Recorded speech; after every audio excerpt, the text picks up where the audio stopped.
স্যাদলা হওয়া, পানিতে পানি জমতে জমতে পানি দেখাচ্ছে একটা জমিতে কন্টিনিউ থাকতে থাকতে পানির উপরে একটা ধরনের প্রলেপ পড়ে, অর্থাৎ স্যাদলা হয়। এই স্যাদলা থেকে আপনার জমিকে সুরক্ষিত রাখতে গেলে এটার সমাধান কিভাবে করবেন, আমাদের এখানকার স্থানীয় ইয়াসিন ভাই এটা নিজে ব্যবহার করে পরীক্ষিত।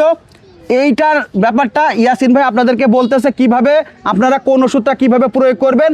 ইনশাল্লাহ ভাইয়ের মুখের থেকে শুনলে আপনারা ভালো বুঝবেন, কারণ ভাই নিজে ব্যবহার করে এটা গত সিজনেও পরীক্ষা করা এবং রানিং সিজনেও সে অলরেডি পরীক্ষা করেছে এবং তার সুফলটা ভাইয়ের মুখ থেকে ইনশাল্লাহ শোনেন। বলবে আমাদের শ্রদ্ধেয় মামা ইয়াসিন ভাই। হ্যাঁ অবশ্যই। বিসমিল্লাহির রহমানির রহিম। সবাইকে আসসালামু আলাইকুম। চলতি সিসিনি আমন ধানে আমন বড় ধানে আমি এমিনেস গ্রুপের কেমিক্যাল এমি সল্ট ব্যবহার করার পরে যে সাওলার যে কাজটা করে ইনশাল্লাহ 100-র মধ্যে ওয়ানথিএম সাওলার যে কাজটা করে ইনশাল্লাহ আমি এটা ব্যবহার করে 100-র মধ্যে 100 রেজাল্ট ভালো পাইছি এবং আপনারা সবাইকে ব্যবহার করার জন্য। 1 বিঘা জমিতে কতটুকু করবে? 1 বিঘা জমিতে 400 গ্রাম। 400 গ্রাম, জি। এটা কিভাবে দিবে? এটা হলো ওই 2-5 কেজি ইউরিয়ার সাথে বুনে দিলে ইনশাল্লাহ, মানে 2-5 কেজি ইউরিয়ার সাথে মিশিয়ে বুনে দিলে আপনার জমিতে যে স্যাদলাটা হয় না, যতগুলো চাউলা আছে একবারে পরিষ্কার হয়ে যাবে। কয় দিনের মধ্যে পরিষ্কার হবে? 3 থেকে 5 দিনের মধ্যে একবার এরকম সাদা হয়ে যাবে। একবার এরকম সাদা হয়ে যাবে। 3 থেকে 5 দিনের ভিতরে আপনার শ্যাওলাটা মানে স্যাদলাটা যখন জমিতে থাকবে না, আপনার অটোমেটিক ধানের কিন্তু গ্রোথ শুরু হয়ে যাবে। অর্থাৎ আপনি যে সারগুলো দিবেন সঠিকভাবে কিন্তু গুঁড়ায় পৌঁছাবে। স্যাদলা থাকলে ওই সারটা কিন্তু গুঁড়ায় যায় না। আপনারাই জানেন যে স্যাদলার কি ক্ষতিকর দিক। এখন এই স্যাদলার থেকে যদি আপনার জমিকে সুরক্ষিত রাখতে চান, আপনাদের প্রতিবেশী যদি কারো যদি এরকম সমস্যা হয়ে থাকে, আপনারা দয়া করে বলে দিবেন 110M নীল কালারের একটা পাউডার, নীল কালারের একটা পাউডার। এটা পার 33% 1 বিঘা জমিতে যদি কেউ স্প্রে করে তাহলে 200 গ্রাম দিলেও মনে হবে রাকিব ভাই। স্প্রে করলে 200 গ্রামেই হবে।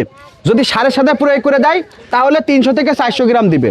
এবং এটাতে শুধু স্যাদলা যাবে তা না, কিন্তু স্যাদলার বাইরে কি কি কাজ করে একটু বলেন। স্যাদলার বাইরে যেমন হলো 2 কেজি দস্তা প্রয়োগ করি প্রতি বিঘিতে এবং 2 কেজি থিউবিট।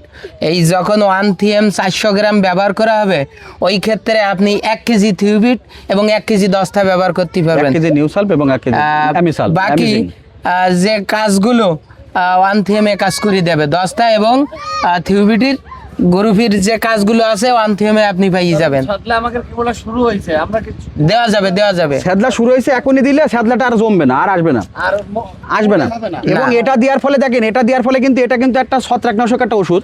এটা জমিতে যখনই আপনি সারের সাথে প্রয়োগ করতেছেন, ভাই একটু খেয়াল করেন, ভাইয়া একটু খেয়াল করেন, এটা যখনই জমিতে আপনি সারের সাথে প্রয়োগ করতেছেন, খেয়াল করেন, এটা যে শুধু স্যাদলার কাজ করে তা না, স্যাদলা তো আপনার জমি থেকে যাবেই।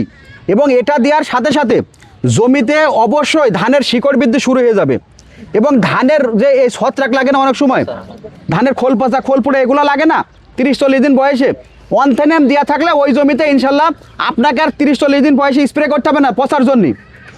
কারণ ধানটা হ্যাঁ না, ওইটা তো আপনার স্থায়ীভাবে পানি যখন ডাইরেক্ট চলতেছে ওষুধটা তার ওইভাবে থাকতেছে না। যখন পানি চলবে না তখন আপনি প্রয়োগ করবেন যাতে ওষুধটা ওই জায়গায় অন্তত একদিন স্থায়ী হয়। এখন রানিং ড্রেনে দিলেন তাহলে তো আর ওষুধটা থাকতেছে না, ওষুধটা ধুয়ে চলে যাচ্ছে, বুঝতে পেরেছেন। কিন্তু এটা দেওয়ার ফলে আপনার ধান কিন্তু অবশ্যই ধানের কিন্তু একটা বাড়তি গ্রোথ আসবে এবং ধানে কিন্তু সহজে কোনো রোগের আক্রমণ হবে না। আর এটা দিলে মিনিমাম আপনি 20 কেজি ইউরিয়া সার দিলে যে উপকার পাবেন তার থেকে বেশি কাজ করবে। ধানটা 3 থেকে 5 দিনের মধ্যে কঠিন সবুজ হয় এই 110M কারণে। স্যাদলা তো আপনার জমির থেকে যাচ্ছেই এবং এটার কারণে আপনার ধান যে 5 দিনের ভিতরে যে কি পরিমাণে সবুজ হবে আপনি নিজেও কল্পনা করতে পারবেন না, যে কালো মেঘের মতন হয়ে যাবে ধান। তাহলে আপনাদের এটার কথা মনে থাকবে তো ইনশাল্লাহ। নাম কি বললাম? 110M। যদি মনে না থাকে কার কাছ থেকে শুনে নেবো? রাকিব ভাই এবং ইয়াসিন ভাই। রাকিব তো আমার ভাই ভাই, তাহলে তার কোনো সমস্যা নেই, ভাই বোর কাছে শুনবেন। আজকের মতনই কর। তো আমরা